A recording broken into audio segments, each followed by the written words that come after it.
No mundo da eletricidade, sabe, existem algumas escolhas que parecem bem simples, mas que no fundo definem a segurança e eficiência de quase tudo que a gente usa. E uma dessas decisões cruciais é a escolha entre dois metais, cobre e alumínio. É um debate que, olha, já rola há décadas nos bastidores da engenharia. Pois é, e se aquela decisão que parece a mais inteligente para o bolso logo de cara pudesse, na verdade, custar muito mais caro no longo prazo? É exatamente isso que a gente vai investigar hoje, quebrando um mito bem comum sobre o custo na hora de escolher a fiação elétrica.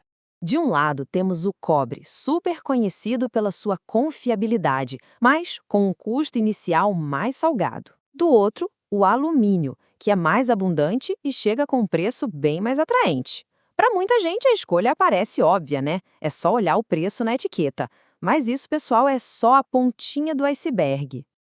Ok, então vamos mergulhar nisso. Primeiro, vamos conhecer melhor os nossos competidores. Depois, a gente vai desvendar esse mito do preço, explorar o desafio das conexões, que é super importante, ver o que os testes de laboratório mostram na prática e, por fim, entender qual é o custo real quando a gente pensa no longo prazo. Vamos começar então colocando esses dois metais frente a frente para a gente entender as características básicas de cada um. Essa discussão não é nova, não. Os dois materiais são usados há anos e anos na indústria. O ponto-chave é que as propriedades físicas e químicas deles são muito, mas muito diferentes. E é aí que a história começa a ficar interessante de verdade.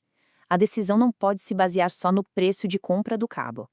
Agora sim, vamos direto ao ponto que interessa. Por que olhar só para o preço inicial pode ser uma grande armadilha? Olha só essa tabela. O que realmente chama atenção aqui é a linha da resistividade elétrica. Vamos pensar assim: o cobre é a nossa base, nosso índice 100. O alumínio bate 164. Na prática, isso quer dizer que ele é 64% menos condutivo. Ou seja, ele oferece muito mais resistência à passagem da eletricidade. Isso aqui mostra um impacto no mundo real de uma forma brilhante. Para um motor específico que precisa de um cabo de cobre de 35 milímetros quadrados, se a gente fosse usar alumínio, precisaria de um cabo de 70 milímetros quadrados para fazer exatamente o mesmo trabalho com segurança. Ou seja, o cabo de alumínio tem que ser o dobro do tamanho. Mas o cabo ser maior é só o começo do problema. O verdadeiro perigo, aquele que fica escondido, está onde os cabos se encontram, nas conexões. É bem aí que as diferenças entre os materiais começam a pesar de verdade, e é onde as coisas podem, literalmente, esquentar. E aqui está o pulo do gato químico. A camada de óxido que se forma no cobre, aquela ferrugem, ainda conduz eletricidade. A conexão continua funcionando. Já no alumínio, a camada de óxido age como isolante.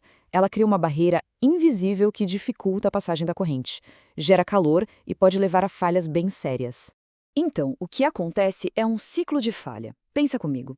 O alumínio expande e contrai muito mais que o cobre com a variação de temperatura. Isso vai aos poucos afrouxando a conexão.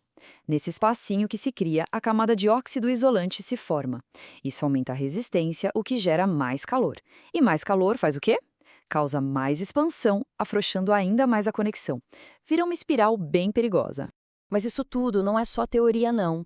Vamos dar uma olhada no que os testes de laboratório, testes independentes e bem rigorosos, nos dizem sobre como esses materiais se comportam sob estresse.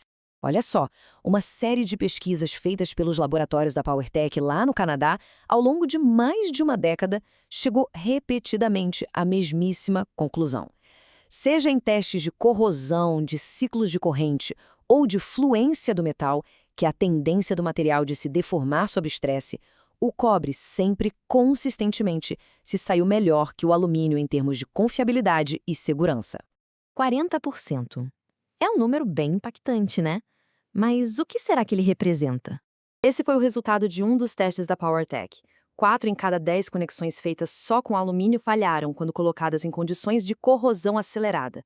Isso mostra de forma bem clara o risco enorme associado à estabilidade dessas conexões a longo prazo.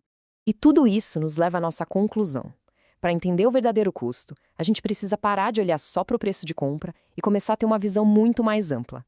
O custo do ciclo de vida considera tudo, não é só o quanto se paga pelo cabo no primeiro dia. São todos os custos que vêm junto: instalação, operação, manutenção e os riscos de uma falha que leve à substituição. É a única forma de fazer uma comparação justa de verdade. Então, quando se escolhe o alumínio, não se está comprando apenas um cabo mais barato.